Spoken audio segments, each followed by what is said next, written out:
Council members have really asked some terrific questions, and I really appreciate that. I'm a little disturbed at the very evasive answers to some of these questions, such as the availability of shelters during the peak fire season right now. But I also want to point out that PG&E does not care about disabled people. They care about lawsuits. According to NPR, the state's fire agency, CAL FIRE, determined in June that PG&E equipment had sparked 17 wildfires across Northern California in 2017. As of June this year, according to Associated Press, they agreed to pay $1 billion to local governments in California for their negligence. And this goes way back. I mean, over in September 9th, 2010, a gas line blew up in, PG&E gas line blew up in San Bruno and killed 8 people. And so there's a track record of this. But I will tell you from my personal experience, my care provider found a letter down my hallway this week. I have stairs leading up to my unit. There's no law forcing my landlord to make a ramp for me, so I can't check my mail frequently.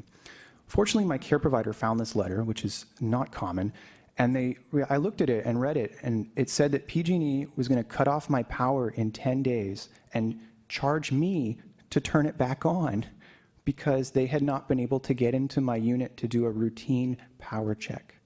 This was not an emergency. This was not anything. This is just a routine check. I emailed PG&E. I said, I'm a wheelchair user. I can't let you in very easily.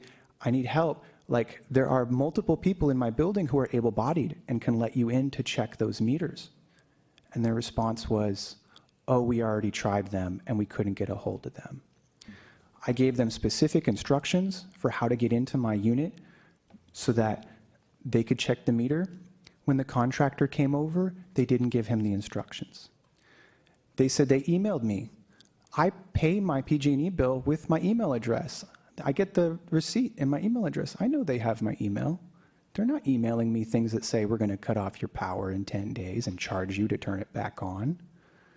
So this is just an experience for me personally, very recently.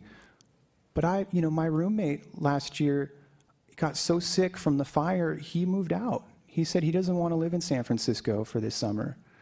I had huge respiratory problems. And disabled people are already struggling financially, most of us, for lack of employment and housing. And no one's buying us breathing masks or HEPA air filters. I saw lines, down the block at the hardware store, people scrambling to get a breathing mask. And how is the city helping people with that? Why can't we get some help financially with getting quality, air filters and breathing masks, for these catastrophes, let alone shelters?